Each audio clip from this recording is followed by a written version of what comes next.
Hidalgo. I'm the host here at Conversations with My Friends in AI, and I'm very excited to have an amazing guest on the show, Rebecca. Rebecca and I actually met over LinkedIn. She slid into my DMs or I slid into hers. I think I went first, but we were chatting in a thread on one of her posts. She posts a lot of amazing advice for data scientists, so really kind of similar advice that really resonated with me. And we were like, hey, we've got to figure out a collaboration here. So really excited to have you on the show, Rebecca. I want to pass it over to you. Give us a little introduction on yourself and talk us through your career path. How did you get here today? Sure. First of all, thank you so much. I think that it's really amazing how far LinkedIn has come, in the last year, because it really has become kind of, I think, a much richer platform for these kinds of making new friends in AI and other disciplines. Social media platforms, which is it's kind of embarrassing, but I love it. It's been a great platform. I think there are other ones that maybe are still a little bit more fringe from a professional standpoint, but those are ones that I've been experimenting with, and maybe we'll end up talking about that a little bit. But so my journey. So first of all, my name is Rebecca Bilbro, and I live in Raleigh, North Carolina. I grew up here, so I'm from the Research Triangle Park. My parents were both engineering professors at NC State University, so go Wolfpack. But when I was 17, I basically decided to hit the road and go to school as far away as I could manage to. Yeah. So I went to school in upstate New York, and I studied math and English, actually. So kind of like the SAT major. That's the right combination for NLP. That's the exact background that you want there. Probably it is. Yeah. To say at the time, but those converge so well. Yeah. Yeah.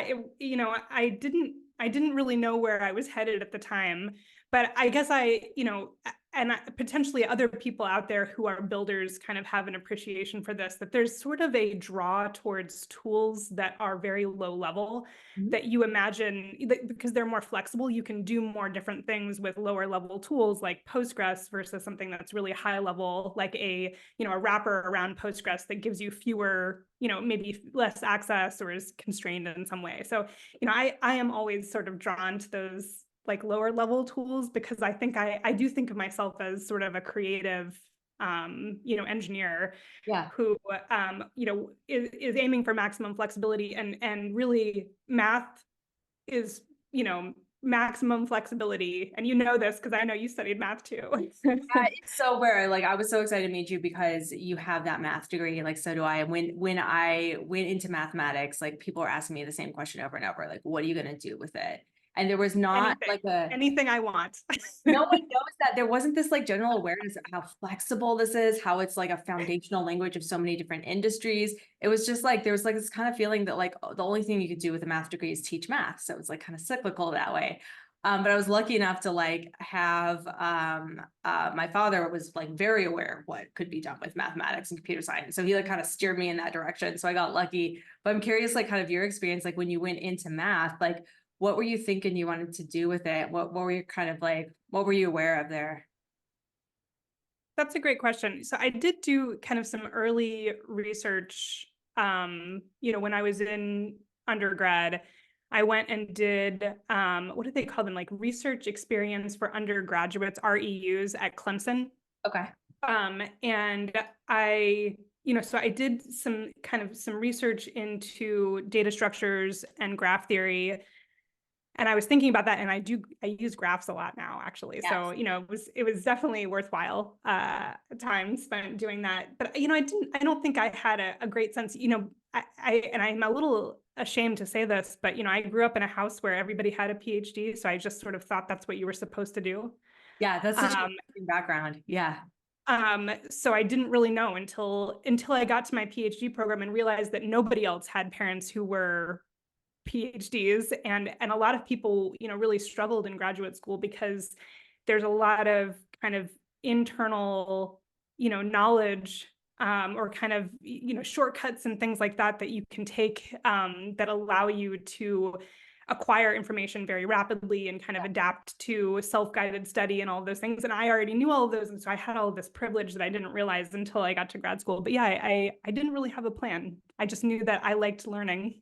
Yeah. Oh, that's so amazing, because that learning like mindset really helps us as data scientists. Okay, so you did a really hard transition. You went from academia into industry data science.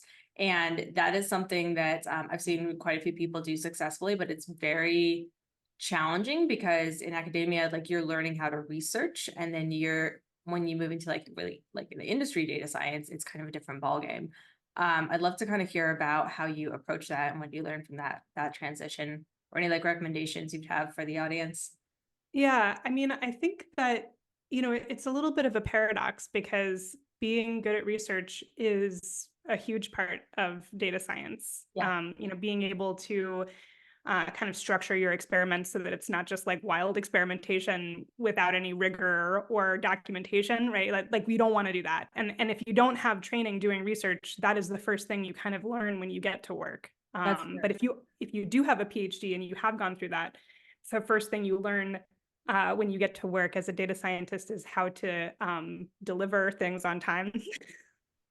Or deliver, to learn how to do like, scoping activities and sprint planning, and to kind of think in that, that mindset of delivery. And I think that it's sort of, it kind of is just a trade-off if you're, it depends on where you're coming from and what you already have familiarity with. But I think anybody can kind of do either. You don't need a PhD to do data science, but you do need to know how to do research. If you have a PhD, and you're trying to be a data scientist, you're going to have to learn how to do time management.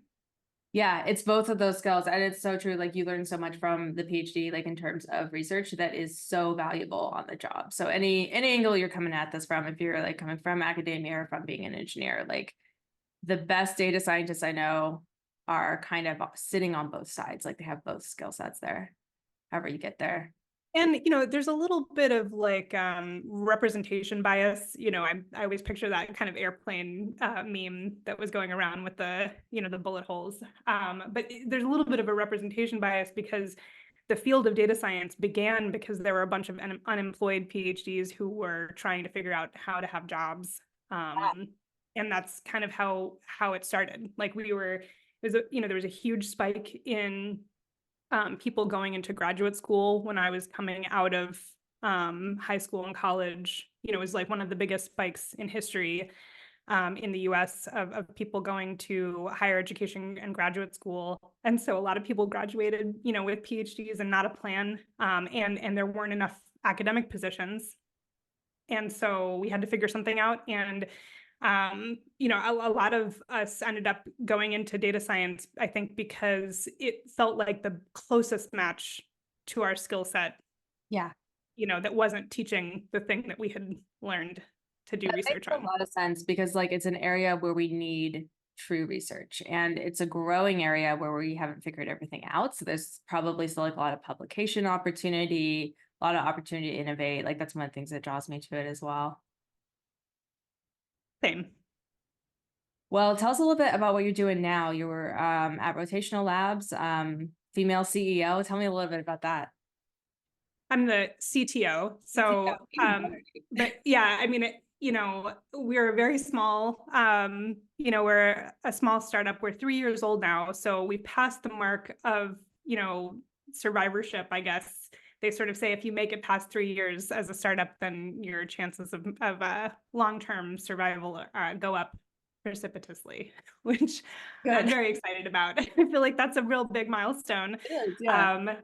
So, I have 2 partners, and then we have a team of engineers, basically, and we build kind of AI enablement tools. And, my focus really is on the like kind of language modeling part, and that is my expertise because that's what I've done for, the last 10 years is build language models. And so, we're good at it. We can kind of, you'd be surprised sort of how cost effective it is, especially when the language models you hear about in, sort of pop culture references have, all of these parameters, and they talk about how expensive it was to train them, and, what the cost is to maintain them, and all of this, actually building them on the ground for real clients. It's not as resource intensive as you might imagine. And it can be really useful for things like really kind of boring tasks, honestly, like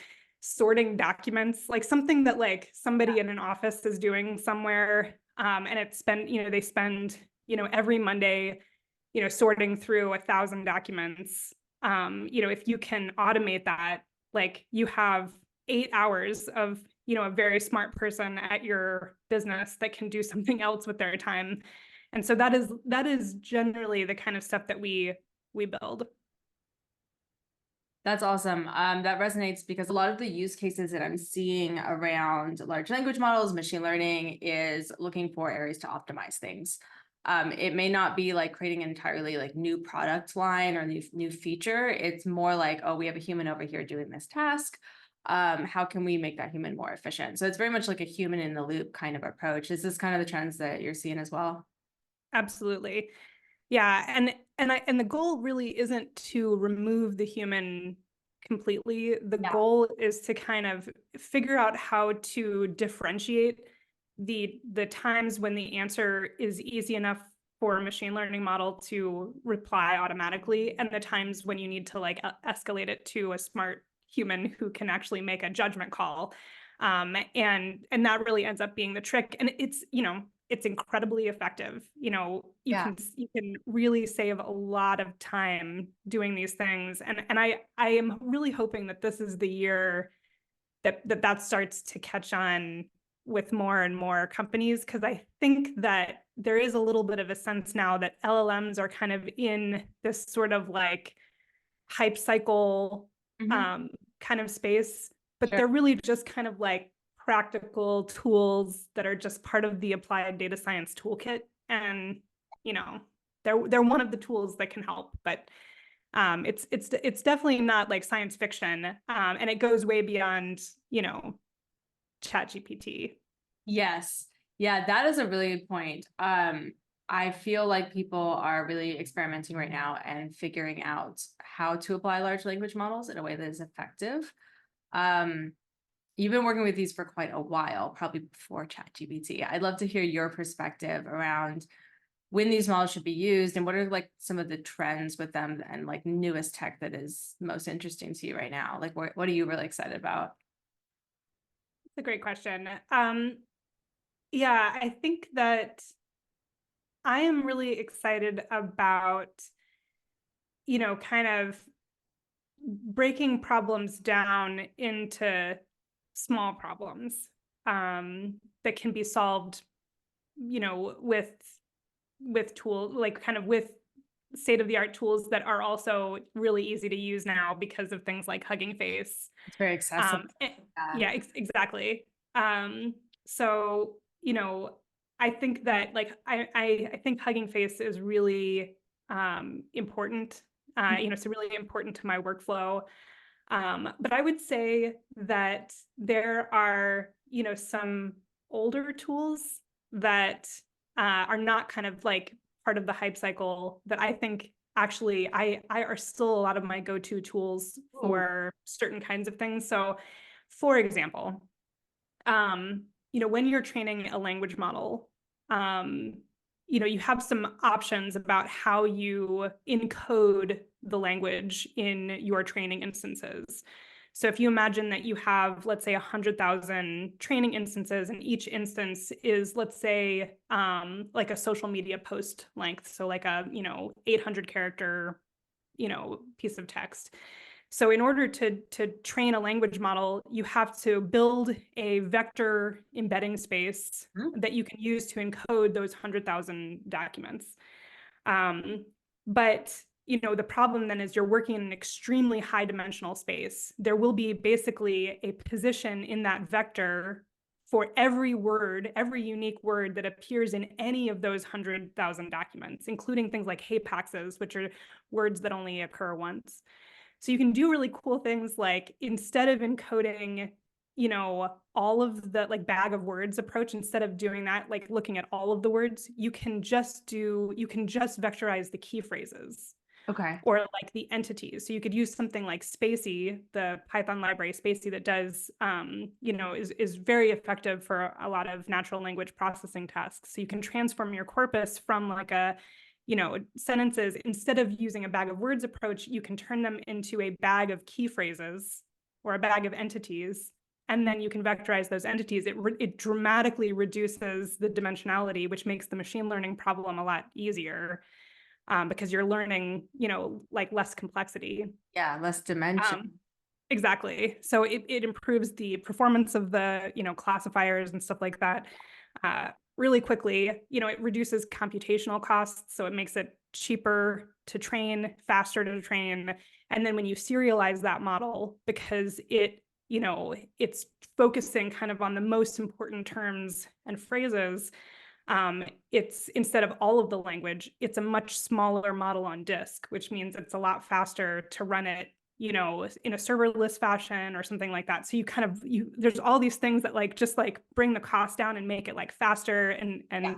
So I would say like I'm excited about kind of combining new tools, with kind of those sort of old favorites and kind of coming up with creative ways to combine them. I really like what you just talked through because it's kind of the meeting of like the data science side of things and understanding the theory and the math, and then also thinking about how it's actually going to deploy in production. Like the system that you described kind of used the theory and our mathematical understanding of embeddings and latent space to come up with a way to actually encode this data and store it in a way that is cheaper and faster. Your model's going to train faster. It's going to cost less in compute. And I think that's like such a good example of having a view of things like kind of end to end. Like you've got the math background, you understand the engineering side of things, you put that together, and then you're able to really come up with like the best solution there. That's kind of an exciting way to think about things these days. I got one more question for you on technical side, working with large language models. I've been working a lot with these RAG systems, the retrieval generation with LLMs. I've tinkered and put stuff together in a notebook.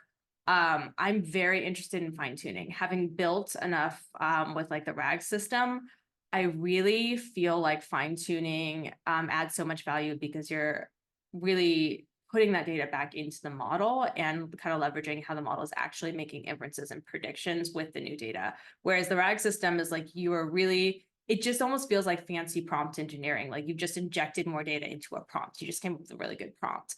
I would love to hear your perspective on like fine tuning versus RAG. I know one doesn't really replace the other. They are kind of different, but I'd love to hear how you're thinking about these. Yeah, I think that like the interesting thing is it's a little bit the same problem as how to do like how ChatGPT works when it's a conversation that has many iterations. So if you sort of imagine, a chat is happening between, let's say, a person and then some kind of intelligent agent that they're interacting with. If there's multiple iterations, it's important for the agent to remember things that the human said at the beginning of the conversation. And models like LSTM and RNN are, sort of rose to popularity early on. I guess now it's like 5 or 6 years ago, 7, 8 years ago now. So, they've been around for a while, but they started to get popular because they were good at helping us encode stuff from early conversations and not forget it entirely, but maybe to kind of like naturally decay it a little bit. A memory function there. So that's important, that there are some things where decay is more valuable. So like, let's say the human is asking for like, they're trying to get recommendations of where to eat. And so they're asking for a food recommendation. And so the model learns that they like pizza, maybe like they don't actually always want pizza every single day. And they don't want like constant recommendations for pizza over and over and over, which would be kind of annoying. But there's sort of this knowledge that they have had pizza at least once. And I think that there's some nuance there, and that's really where things like model architectures that have natural decay of information versus RAG, which kind of is a way to re-inject like a knowledge base, with a consistent weight over time where there's no sort of decay. I think it's kind of like you probably need both, which is sort of what you said also. Like it sort of a little bit depends on the use case, but I think that there are certain things that are important. Like if somebody says gluten-free pizza, Yeah.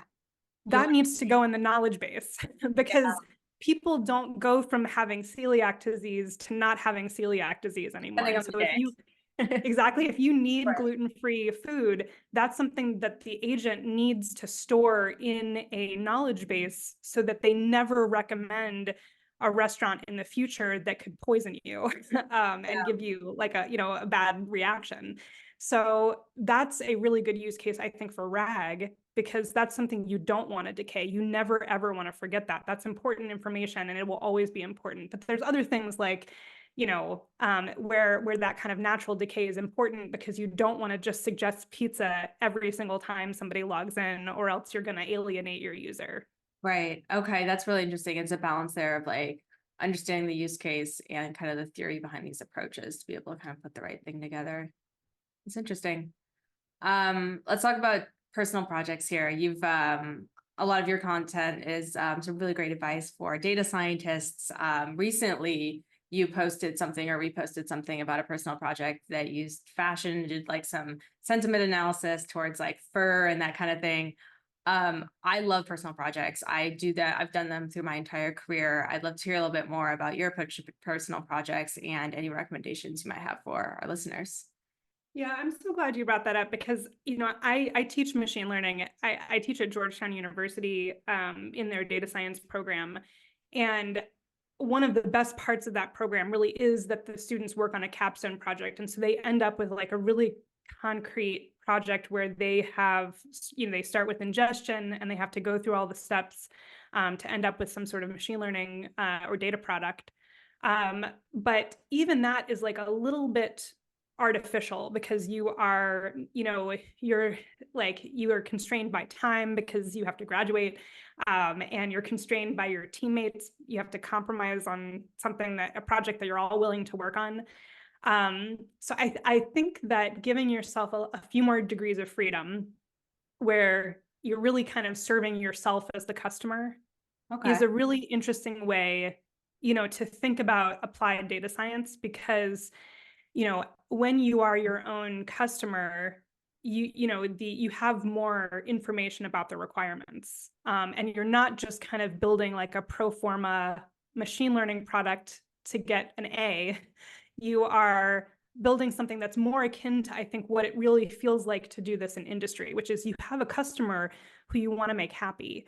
And they actually care less that it's a machine learning model than it solves a problem. And kind of having that empathy for them is a much better path to success than having like a relentless focus on, going through the fixed phases of machine learning. And what I love about Molly's project, so I posted in that video kind of, there's a researcher I think she's in the Netherlands, who kind of does, analytics on fashion. And, she will post videos and then she'll collect the comments that people make on her videos, and she'll do analytics on that and use that to kind of identify new topics to cover that are interesting to people. And so it's kind of like a self-propelling machine of always mining for new interesting topics that are relevant to her and to her audience. And I think that's really, really cool. That is really cool. Yeah, I like that approach of like building for yourself. That's the recommendation I make, is like build for yourself or like a friend or a family member, but you need someone to act as a customer because the customer will guide the project. And if you're just kind of like executing the steps of a machine learning project, like I trained a model, I got some data, you're missing one of the hardest parts, which is aligning the model to actual business value. And that really guides like what model you should even choose. And you use your knowledge of like the theory of the models to really guide that. That's those are the best personal projects that I've seen.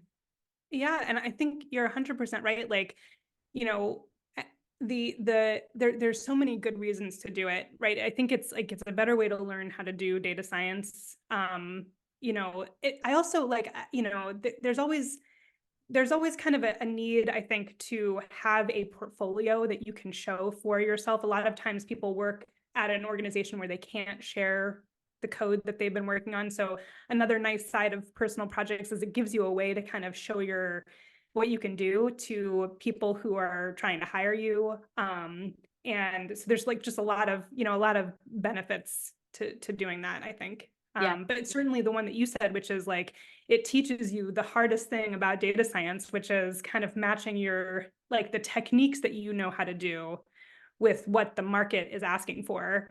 And there are like existential consequences to that, right? If you Yes. cannot learn how to do that, you probably will not succeed in your job or get a job, or Yeah. your company may not succeed.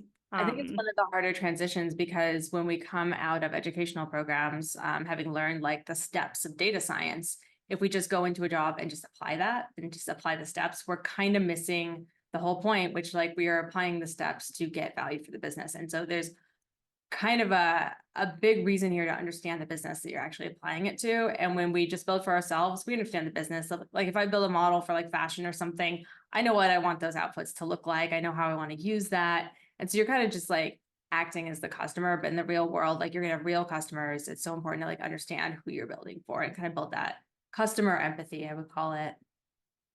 I think also like having that empathy will lead you to invent things that don't exist yet. And that is really something that I hope everybody will think about. Like a lot of people think about data science tools in terms of like being consumers of those tools. Like we talked about Spacey and Hugging Face, and we kind of use those as consumers, but once you kind of go through this yourself and you realize what actually is hard about the process, like, oh, it's actually harder than I thought to link this part up with this part.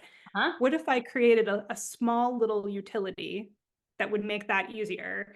And if it makes it easier for you, it might make it easier for other people. And in fact, one of the big insights that we had at Rotational early on is that kind of the hardest part of language modeling is getting the data all together in a fashion that can be kind of ready for machine learning. And so we built Ensign, which is essentially a time series vector database, similar to other vector databases that are out there, kind of in the open source realm. And Ensign is also open source, but it has a managed service component so that you can kind of offload the DevOps part. But what it does is it just makes like the data ingestion part really easy. So you can just write all of your documents to a topic.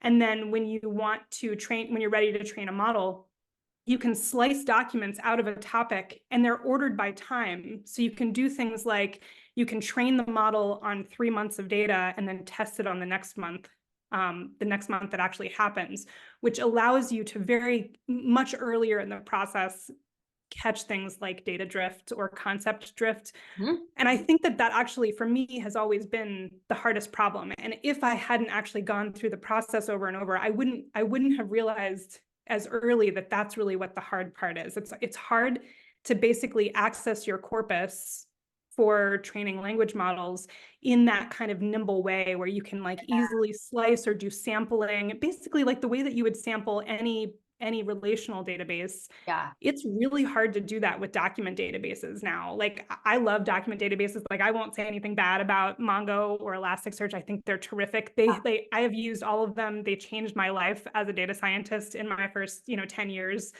doing data science. But it is hard to sample from those databases. It's hard to encode things like time in those databases. So it's hard to know when to retire a document when it's not relevant anymore. There are workarounds, but Ensign, the tool that we built, makes that so much faster. And so for me, that also really accelerated my process for building language models. So I think, just always be looking for like those pain points. And when you are your own customer, it's easier to feel those pain points because you feel them more acutely, I think. And then just, figure out a little fix for that little pain point. And you might be surprised with how much it helps you with kind of your job or your career or something else. Like solving your own problem may actually help others. It will, it will. I think this is like the same mindset that I've built like machine learning platform teams with. Is like I'm having like the same pain points over and over, and I'm like, okay, what can I standardize here in terms of like DevOps technology, which is really just ML ops in this context, and then apply that to all my models. And it took like a little bit of like just bumping into walls a little bit. Like I would just like run into the same pain point over and over until I realized like it's time to make a standardized solution. It sounds like that's what you've done. I will link your tool down below. You mentioned it's open source. Wonderful. Okay, I love this. This like it just resonates so well. Like this is like you were mentioning kind of like back testing across documents. Yeah, that is a common pain point. A standardized tool there is incredible. I will definitely link that for our audience. Awesome. Let's talk about job market trends. Advice for data scientists, people looking to make the move into data science or kind of mature their existing data science career. What have you learned through your career that you could share with us? Be flexible. Okay. I think that focusing on a specific job title is probably not the best path to finding a job that you love. Yes, So tell me a little bit more about that. I know there's not as much standardization in job titles these days. We might be moving more towards that than we were 10 years ago, but yeah. yeah, but also like, I think that when I was very early in my career, I wanted a very impressive title. And that was important to me. But Yeah. what I learned through the course of, doing this for a decade or more is that, the great titles are not necessarily associated with the most fun jobs, the best paying jobs, the best teams that you'll work with. And so maybe just think about that a little bit. Like, don't get too fixated on the specific title. Think more about like the stuff that you're going to be doing, Yeah. and the value that you'll bring to that team. Yeah. So that's one thing. I think another one is, kind of take heart, I guess, maybe, because I think that the next year is going to be rough. I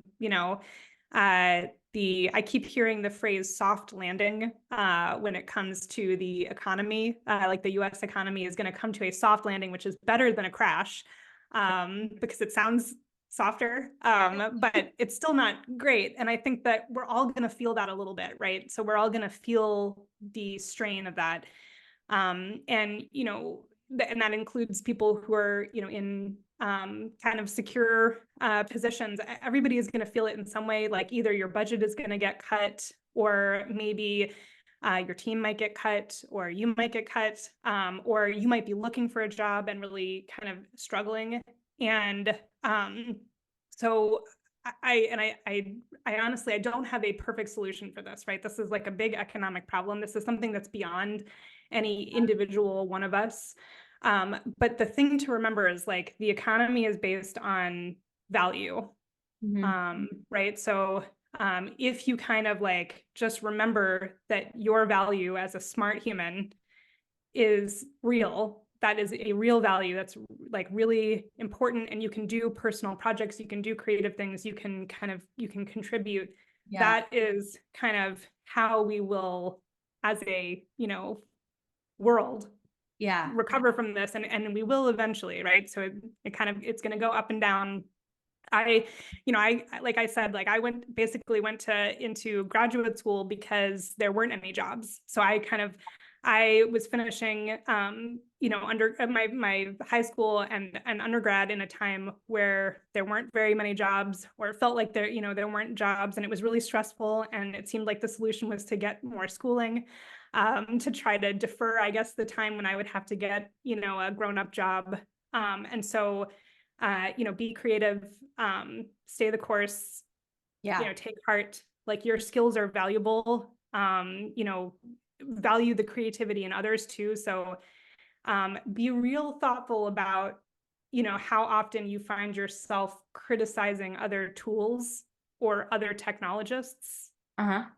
Because I think that one of the things that is sort of very rampant in engineering culture is kind of smack talking tools and being like, oh, blah, blah, blah is a dumpster fire. And like, there's like competitiveness. There's a lot of, kind of callousness and aggression. And I guess I would say just be thoughtful about that, because when you say things like that, when you put those words out into the world, you devalue the value of engineers, including yourself.